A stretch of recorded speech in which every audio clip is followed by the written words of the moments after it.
Hello everybody, what is up? Cobra Axis and Allies here, bringing you another Painted Army review for my Global War 1914 game. Today is the Ottoman Empire, and I'm really excited to show you guys these because I just really like the Ottomans. I kind of like minor powers that don't get a lot of love in the history or even Axis and Allies community. So, getting into the actual units. The Ottomans, I just kind of used some of my leftover pieces here and there.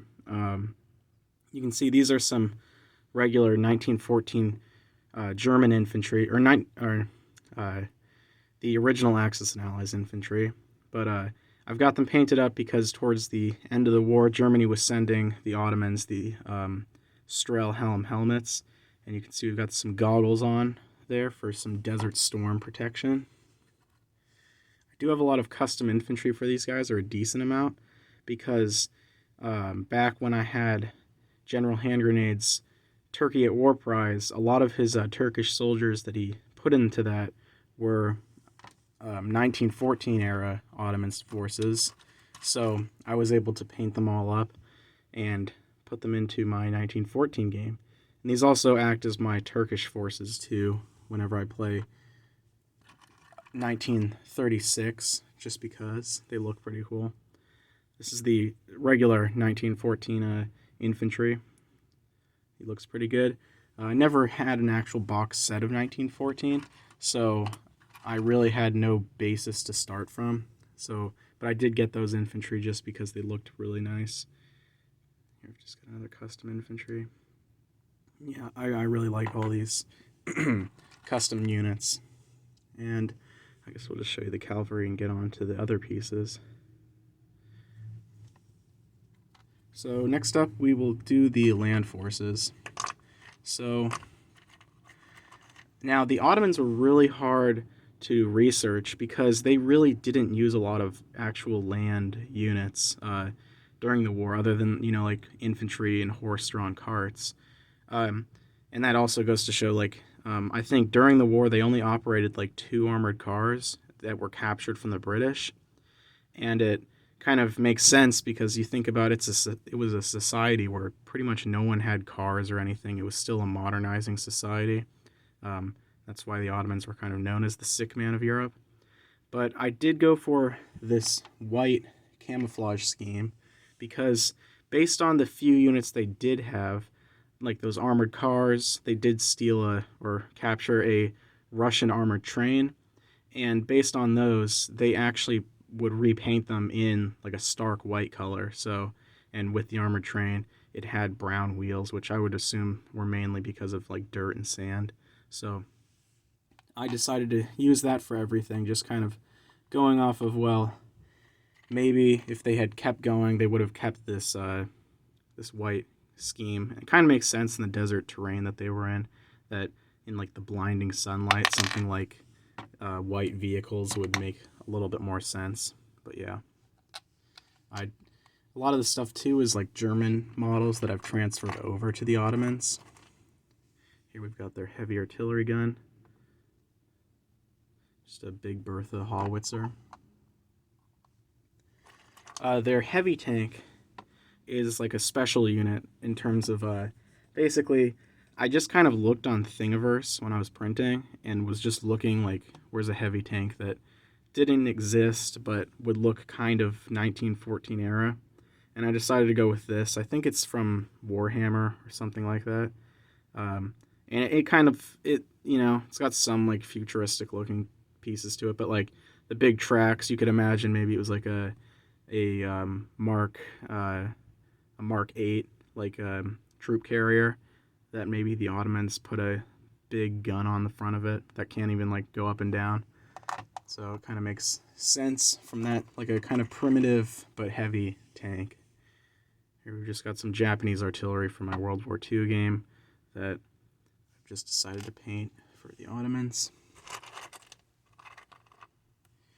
Here we have the Ottoman armored car. I just decided to go with the Rolls-Royce just because of the captured armored cars that the Ottomans fielded.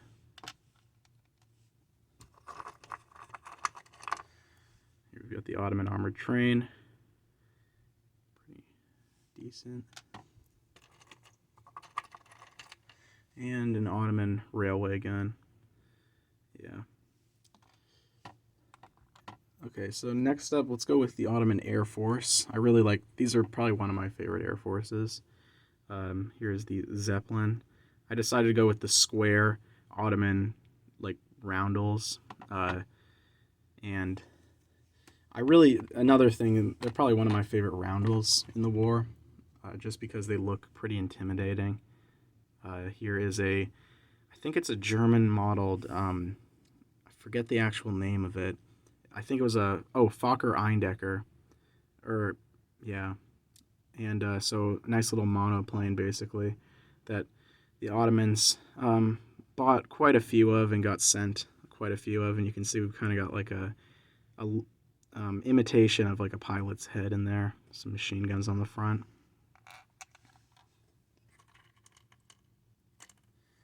Here we've got the Ottoman bomber.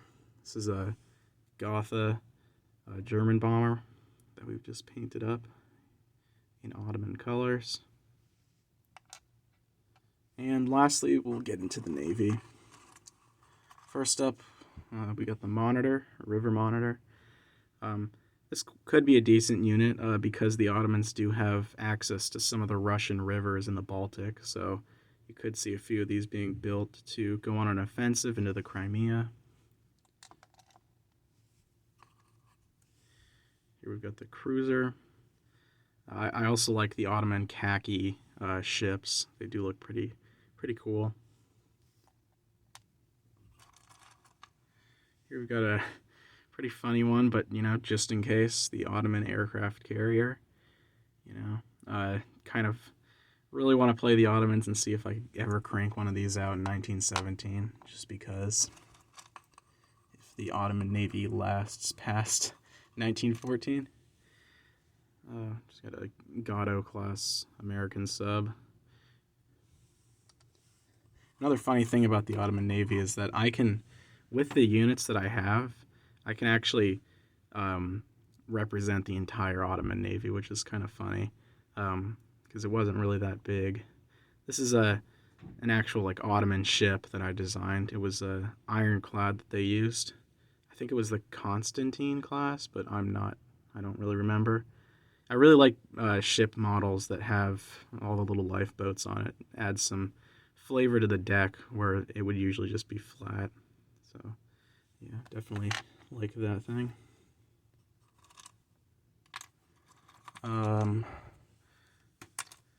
We've got the transport, just like a Liberty ship, basically.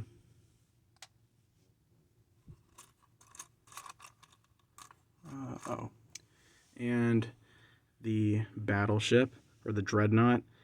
This is supposed to be the Yavuz, and basically the story is that it was a German, German battleship, basically, or battle cruiser, that came to Constantinople and was rebranded as an Ottoman ship. So I really like this thing. It definitely looks pretty cool. I like the models the 3D print models where you can actually see the filament on the deck, because it gives it the look that it's a wooden deck, and it just looks pretty cool down on the map. And I think last up for the Ottomans, we've just got their destroyer. Just the normal 1914 destroyers I've been using for pretty much all my nations. Yeah.